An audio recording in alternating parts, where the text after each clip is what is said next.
Hi, welcome back to my fifth sharing. Today's sharing is on the usage of CPF to finance our property. I will share with you on the condition of use of CPF to finance our house, what can be paid using CPF when we are buying a property, what is CPF refund with accrued interest, lastly and most importantly, what is positive and negative sales. Before I go further, just a disclaimer. Whatever I'm sharing here is based on the research I have done and the experience over the years. I hope this sharing will provide good pointers and let's all learn together.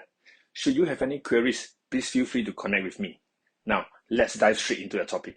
Here in Singapore, we have the CPF known as the Central Provident Fund, which was meant to enable working Singapore citizens and permanent residents to set aside funds for retirement.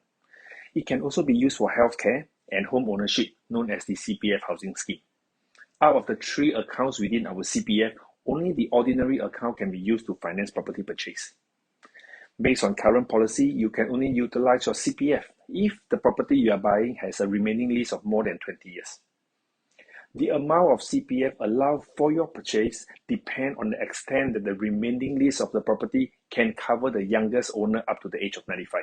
If the remaining lease of the property and the age of the youngest buyer add up to be 95 and above, you and your co-owners may use your respective ordinary account savings up to the lower of the purchase price or the valuation price of the property at the time of purchase. Next, CPF ordinary account can only be used for the following payment when purchasing your property. Number 1, stamp duties and legal fees. Number 2, down payment. Number 3, home protection scheme for HDB purchase. Housing loans taken for property purchase, and lastly, the construction loans for your house or the purchase of a vacant land. After you have used your CPF to service your monthly installment for years, and you decided to sell a property, what will happen to your CPF? Allow me to explain briefly. Upon selling your property, the financial institution which you have taken the loan to finance your purchase will have the first charge. After that, the remaining will have to be refunded back to your CPF. The amount to be refunded back will be the total of the principal sum plus the accrued interest on the principal sum. What is this accrued interest? The accrued interest is the interest you will have earned if you have left the principal sum in the CPF account. So CPF board will require you to top back this figure in. So depending on the number of years you have been using your CPF, the accrued interest will keep increasing. Take note, even if the unit is fully paid, as long as you have utilized CPF, the accrued interest will continue to accumulate. Let's look at the next few tables for easy illustration. Take a look at the table in blue.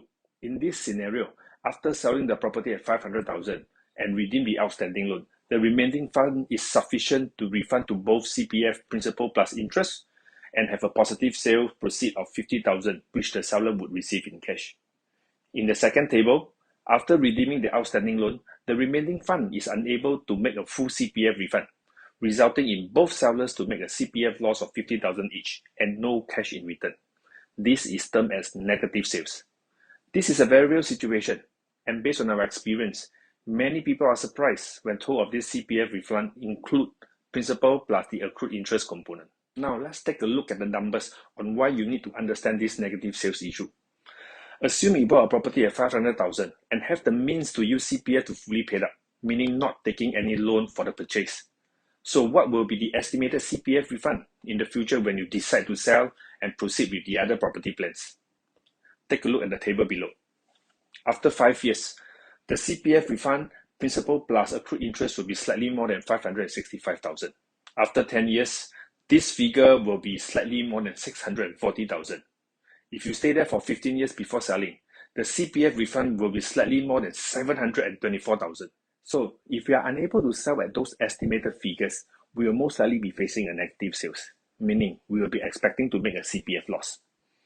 So if I put it bluntly, if we have put the 500,000 into our CPF, 15 years later, we are likely to have 724,000.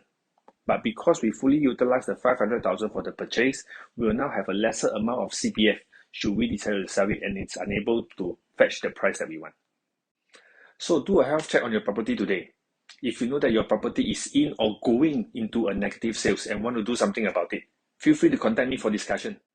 Hi, I'm Desmond. I've been in the real estate profession since 2003, focusing on assisting clients to choose the right property based on their profile and grow their wealth through real estate investments.